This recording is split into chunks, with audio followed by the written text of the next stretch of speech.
Hello everyone, this is Prajwal Verma from MECT aspirants अड्डा score 95। तो कैसे हैं आप लोग? तो कैसे चल रही है आपकी MECT की तैयारी? आई होप अच्छी चल रही होगी। नहीं चल रही है तो स्टार्ट कर दो, क्योंकि अब पता नहीं फरवरी का एग्ज़ाम होगा या नहीं होगा। दोनों अनसर्टेनिटी बनी हुई है। बट एग्ज़ाम हो ना हो, अगला तो होगा ही होगा। जाना है मर्चेंट नेवी में, स्पॉन्सरशिप का एग्ज़ाम देना ही देना है। तो तैयारी मत रखो यार किसी भी फालतू की वीडियो देख के यूट्यूब पे कि पेपर नहीं होगा, ये नहीं होगा। ठीक है, कंटिन्यूएशन रखो प्रोग्रेस का। ठीक है, एक मोमेंटम बन गया, उसको गेन करके रखो। तो जो आज का टॉपिक है ना, बहुत जनरल टॉपिक है न्यूबीज़ के लिए जो नए नए आते हैं इस फील्ड में, कि सर हम प्रेपरेशन कैसे स्टार्ट करें। तो यार देखो, बहुत सारी यूट्यूब पे वीडियो देखी होगी तुम लोगों ने कि NCERT पढ़ के जाओ, सिलेक्शन में आता है। तो देखो, पहले मैं भी यही बोलता था, बट पिछले एक साल से लगभग फरवरी से लेके अभी तक मैंने 200 से 300 लोगों को मेंटोर किया है इस चीज़ के लिए, IMCT प्रिपरेशन के लिए। तो उस बीच जिन बच्चों का सिलेक्शन हुआ उनमें कुछ चीज़ें कॉमन दिखी मेरे को। मतलब कि वो बाकी 160 170 बच्चों से क्या अलग कर रहे थे वो 50-60 बच्चे जिनका सिलेक्शन हुआ है किसी कंपनी में या किसी कॉलेज में, जहाँ भी हुआ है उनका सिलेक्शन। ठीक है, तो क्या उनमें डिफरेंट थी चीज़ें बाकी लोगों से। तो मैं आज उस चीज़ को डिस्कस करने वाला हूँ आप लोगों के साथ कि वो क्या ट्रेड्स होते हैं, कैसे प्रिपेयर किया जाए MECT के लिए कि हम लोग एग्ज़ाम को अच्छे से निकाल दें। तो ये बात दिमाग से बिल्कुल निकाल दो कि NCERT पढ़ के सिलेक्शन होता है, वो पहले का टाइम था देखो। ठीक है, और वो कुछ बच्चों के लिए होता है। मैं वो आखिरी में डिस्कस करूँगा किन टाइप के बच्चों के लिए होता है। ठीक है, और वो पहले का टाइम था जब 15,000 16,000 बच्चे पेपर देते थे। अब क्वांटिटी बहुत बढ़ गई है, 30 35 40,000 बच्चे तक पेपर दे रहा है अभी, और ये अभी मैच्योर नहीं हुआ, ये बढ़ेगा ही धीरे धीरे करके। ठीक है, तो लूज़ मत होना भाई अपनी एंड से। ठीक है, तो मैं आज डिस्कस करने वाला हूँ कि वो कौन से ट्रेट हैं और क्या करते हैं जो जिससे सिलेक्शन होता है बाकी लोगों का स्पॉन्सरशिप में या फिर इसमें IMU में। ओके, ठीक है। तो पहला होता है वो अपना सिलेबस पूरा कंप्लीट करते हैं। ठीक है, फर्स्ट चीज स्टेप होता है सिलेबस कंप्लीट करना। और सिलेबस कैसे कंप्लीट करते हैं, बहुत कंसेप्चुअली IIT लेवल का कंसेप्ट नहीं होता उनका। बट पेपर इतना वाइड आता है, 120 क्वेश्चन आएंगे फिजिक्स केमिस्ट्री मैथमेटिक्स के, लगभग लगभग इसके आसपास आते हैं हर साल। 125 हो जाएंगे या 120 हो जाएंगे। ठीक है, तो इन पेपर में आपको लगभग लगभग 80 to 90 मार्क्स स्कोर करने होते हैं। तो 80 to 90 मार्क्स के स्कोर कर रहे हो, जनरल बोल रहा हूँ, जनरल अगर आपको 500 के अंदर रैंक चाहिए तो 80 to 90 मार्क्स करना ही करना पड़ेगा। कट ऑफ क्लियर करने के लिए 70 तक भी चलेगा।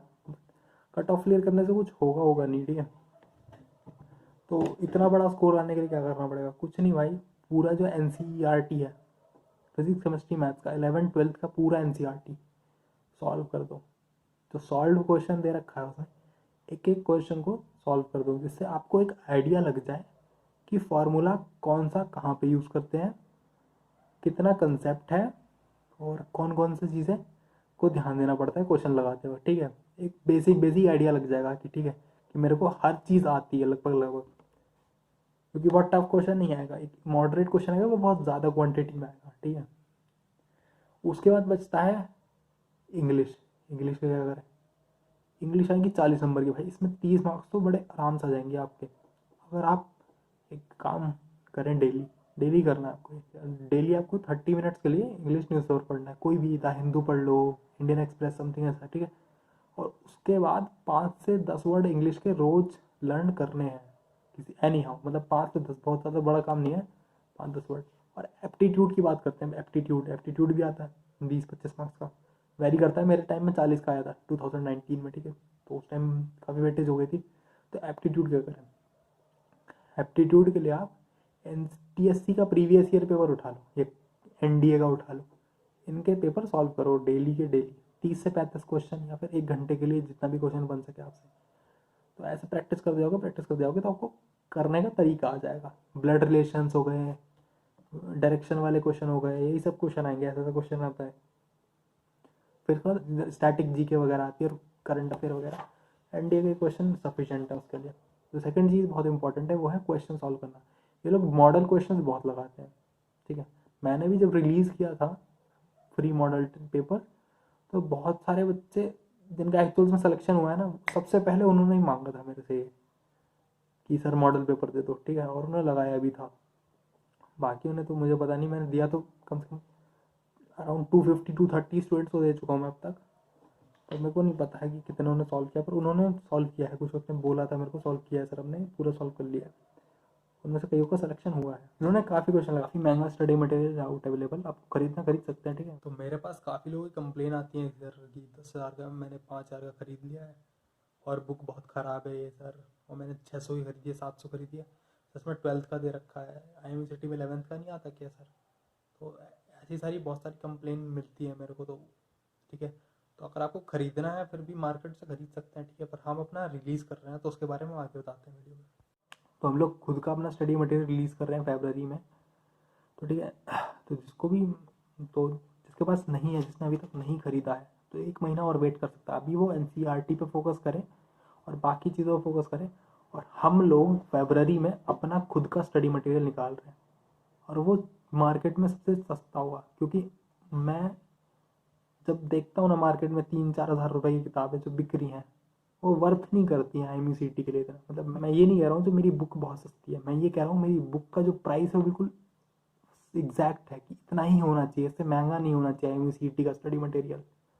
इससे ऊपर बेच रहे हो तो फ्रॉड कर रहे हो, ये समझ लो।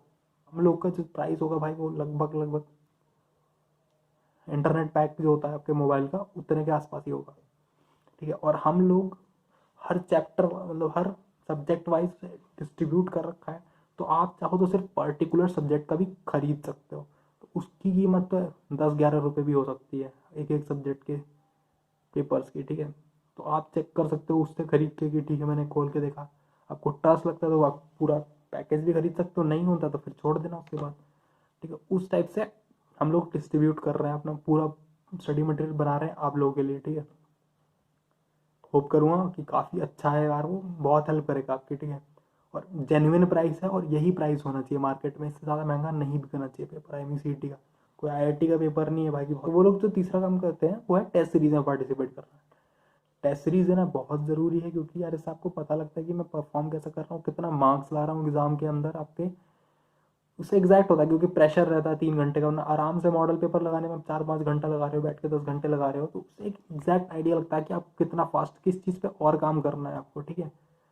और आप कहाँ स्टैंड करते हो बाकी लोगों के कंपैरिजन में, तो आप उससे एक पुश मिलता है। आप हेल्दी कंपटीशन करोगे तो आप एक अच्छा रैंक अचीव कर सकते हो। मार्केट में बहुत सारे क्वेश्चन पेपर पहले से लेवल है, 5,000-10,000 रुपये की आपको मिल जाएंगी टेस्ट सीरीज।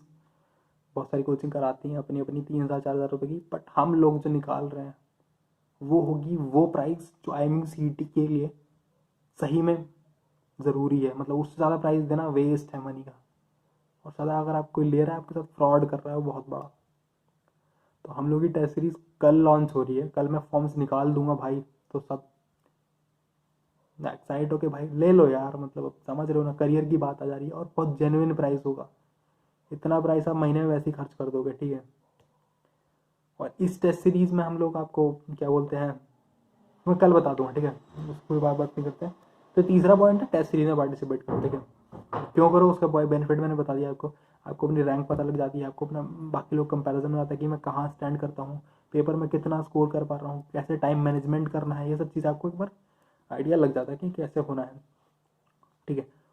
और जो वो बोलते हैं NCERT वाली बात, वो है इन लोगों के लिए जिन्होंने IIT की दब के तैयारी करी है 2-3 साल, और NTSC की तैयारी करी है उन्होंने 10th क्लास में, या फिर NDA की तैयारी करी उन्होंने 12th क्लास में। ये उनके लिए है कि NCERT पढ़ के चल जाओ हो जाएगा। ये लोग सिर्फ अगर पेपर लगा लें 4-5, 10-12, 10 के आसपास, 10 टू मैक्स, तो मैक्स हो गया 10 भाई, 5-6 भी लगा लेंगे ना, तो MUCT में हज़ार के अंदर आराम से रैंक ले आएंगे, क्योंकि ये लोग बहुत सारे कॉम्पिटिटिव पेपर ऑलरेडी दे चुके हैं कंटिन्यूसली। उनके लिए होता है कि NCERT लगा के चले जाओ, और वो भी उनके लिए जो कंटिन्यूसली दे रहे हैं। ऐसा नहीं है कि 1 साल बिल्कुल कुछ नहीं किया है और आपने फिर दोबारा तैयारी कर रहे हो, तो फिर नहीं होगा, फिर आपको स्टार्ट से ही करना पड़ेगा। और इस टाइप की एडवाइस से दूर रहना, अगर आप इस कैटेगरी के स्टूडेंट नहीं हैं जिन्होंने NTSC की तैयारी और IIT की तैयारी अच्छे मन लगा के नहीं करी है। भाई मैंने करी थी NTSC की तैयारी, कम से कम नहीं तो मैंने एप्टीट्यूड के 15,000 क्वेश्चन लगाए होंगे 2 साल में, कम से कम नहीं तो 100 घंटे तो इन्वेस्ट ही करे होंगे मैंने।